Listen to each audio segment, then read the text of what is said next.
So, after beating ultrakill on the hardest difficulty and perfecting every level 3.5 times, I guess you could say I was a little bit burnt out.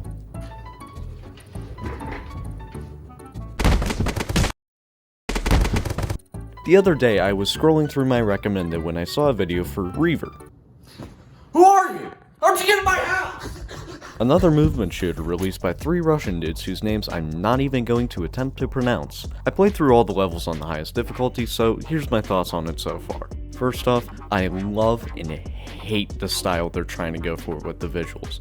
The whole aesthetic is neon mechanical. Almost everything is like clockwork, and I really do like the look of the game and what they're trying to go for. While nearly all of the walls of the environments are just gray, they add a lot of flair with little details like the gear walls and the audiograph things that makes the background just really pop. However, this creates an imbalance of actually trying to see what the fuck you're trying to shoot. Vibrant character designs are meant to stick out against their background, but when both the background and the enemies are vibrant and have a lot going on, it's completely overwhelming. I did eventually get used to it somewhat, but I cannot count how many times I was wandering around a room trying to find the last enemy. I think a decent solution for this problem could be some sort of outline for the enemies. In ultrakill, the assist options allow you to turn on an outline for the enemies, and it works great for making each enemy pop out more against some of the more dark or really noisy backgrounds.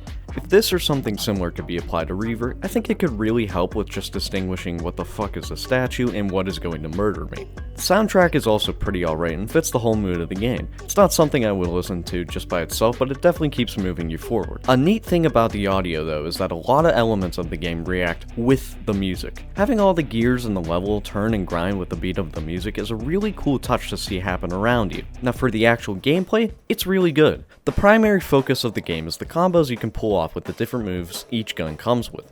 The revolvers each have 2 alt fires and 2 ultimates, while the other guns only have 1 to 2 special moves. While this is just a demo for the game that is clearly very early in development, I would really like to see more abilities for the other guns. Aside from that, the combos you can pull off are pretty sick. You can black hole then rocket, shoot your own grenade, grapple then headshot ricochet, etc.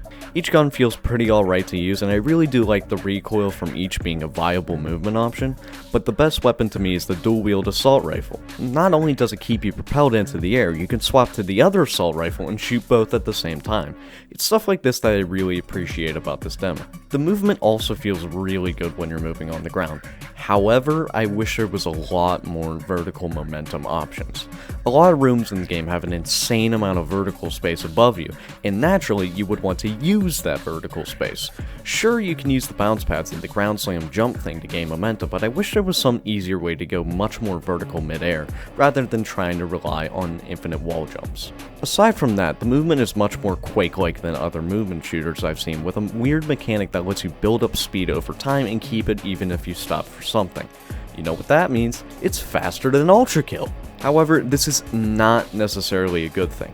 Ultrakill's speed is much more refined and polished than REAVER's, being much more manageable for precise control. REAVER's speed is like overdosing on crack, while Ultrakill's is more like you took the perfect dose of crack. So the package itself is pretty damn good, but just a few quick complaints. Please, rework the shop system. Right-clicking to go back and left-clicking to unequip shit just makes no sense. Just have the slot management in the inventory or something like that. Also, maybe they should consider talking to someone who is a bit more fluent in English. Of the available voice lines in the game, a lot of them just really do not sound right. I get that English is an incredibly confusing and really stupid language, and that not everyone on Earth speaks it fluently, but like, maybe just send it to someone who does, just to double check. Anyways, that's all of the game I really wanted to talk about right now. The game has a lot of promise, but it just needs a lot of tuning.